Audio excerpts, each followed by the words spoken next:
Okay, let's dive right into this. Welcome to Lesson 5 of our explainer series on General Emergence Mechanics, or GEM. Today, we're taking a look at a deeply human question, but through the fascinating lens of physics. Basically, what exactly happens when our biological persistence falters? When things just go wrong. Have you ever wondered why some days you feel like an absolute unshakable mountain, like totally unfazed by the world, and then other days, a slight breeze, I don't know, maybe spilling your morning coffee, literally feels like it knocks you entirely over? Well, in gym, this isn't just some fleeting mood. Actually, it's a very real mechanical reality of how we maintain our stability against the environment. So let's do a really quick recap, just so we're all on the same page. In our previous lessons, we learned that we persist as stable, living entities thanks to a coherence shell. And this shell is supported by 3 magic tools. First up is depth. That's your overall resilience to big, heavy external shocks. Then we have stiffness. Think of this as your immediate adaptive response, kind of like your daily shock absorbers.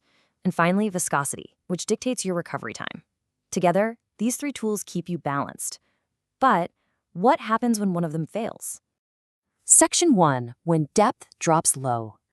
Now, what's really interesting about this concept is, well, think of a state of low depth as being like a fragile glass. In GEM, depth is the vital energy barrier that protects your system from being pushed out of its stable resting place. So if that depth drops too low, your fundamental resilience just completely disappears. You might look totally stable on the outside, perfectly holding your shape. But internally, you're at risk of what engineers actually call brittle failure. It's a sudden, sharp break. To put this into everyday human terms, this is that sudden, overwhelming breakdown you might experience after being pushed just a little too far. You've been quietly absorbing stress after stress after stress. But because the depth of your biological persistence basin has become incredibly shallow, just one tiny extra thing, like losing your keys or some minor deadline at work, pushes you right over a critical threshold. And boom, the result is a sudden crash of physical or emotional exhaustion. And this brilliantly illustrates the stark contrast here. A healthy, balanced depth safely absorbs heavy stress. It firmly maintains your coherent organization.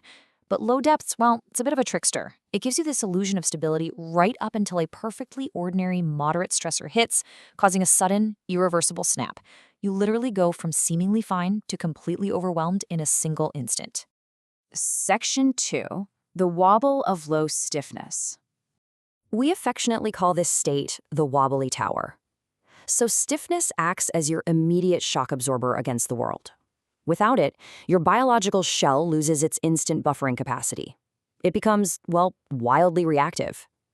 Even the absolute tiniest changes or gradients in your environment cause extreme sensitivity. You just completely lose that firm, grounded footing.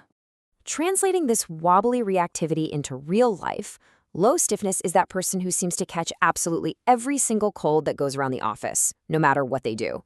Or maybe it's having your entire day completely thrown off by a really minor disruption. Like hitting a frustrating red light when you're already running 5 minutes late. The system is just way too wobbly to smoothly brush off life's little bumps. If we look at a balanced stiffness, it gives you quick, really effective buffering against those minor daily disturbances.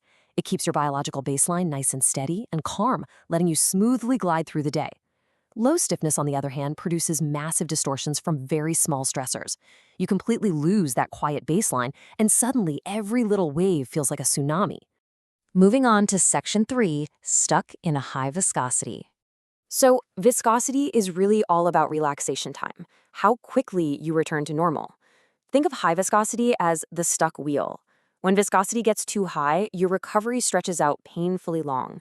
You end up trapped in this chronic, dysregulated state, mainly because lingering distortions simply won't clear out.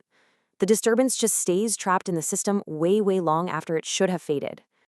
I'm sure you definitely know this feeling intimately. It's like carrying a lingering cough for weeks on end, or holding on to a dark mood for days and days after relatively minor argument. The external pressure is completely gone, but your internal system is mechanically just too thick and viscous to simply slide back into its healthy resting phase. You just can't seem to shake it. So the absolutely crucial point here is this. True health isn't about avoiding stress entirely. I mean, that is completely impossible, right? Balanced viscosity means you make a clean, timely return to equilibrium after a disturbance. You bounce back. But high viscosity, that means an incomplete recovery. It means carrying lingering fatigue and being trapped out of balance long after the storm has passed. Let's shift gears a bit. The restorative sleeping suit, your biological coherence pod. I absolutely love this concept. The suit doesn't heal you. It provides the quiet space where your body heals itself. You see, according to the physics of GEM, specifically a principle called Lyapunov descent, your biological shell actually wants to restore balance. It naturally seeks out stability. It really just needs us to temporarily reduce the chaotic environmental noise so it can peacefully go about its restorative job. Let's see how this builds. This gentle, sensory-rich environment actively supports all three tools at the exact same time. It intelligently shields you from external stress to protect your depth. It softly buffers against reactivity to calm down your wobbly stiffness. And it gently eases your relaxation time to help that high-viscosity stuck wheel finally turn and release its lingering tension. The core message here is just deeply, beautifully encouraging. Living systems are wonderfully engineered for survival. They continuously regulate, repair, and compensate. Your body naturally seeks the deepest, most stable persistence basin available to it.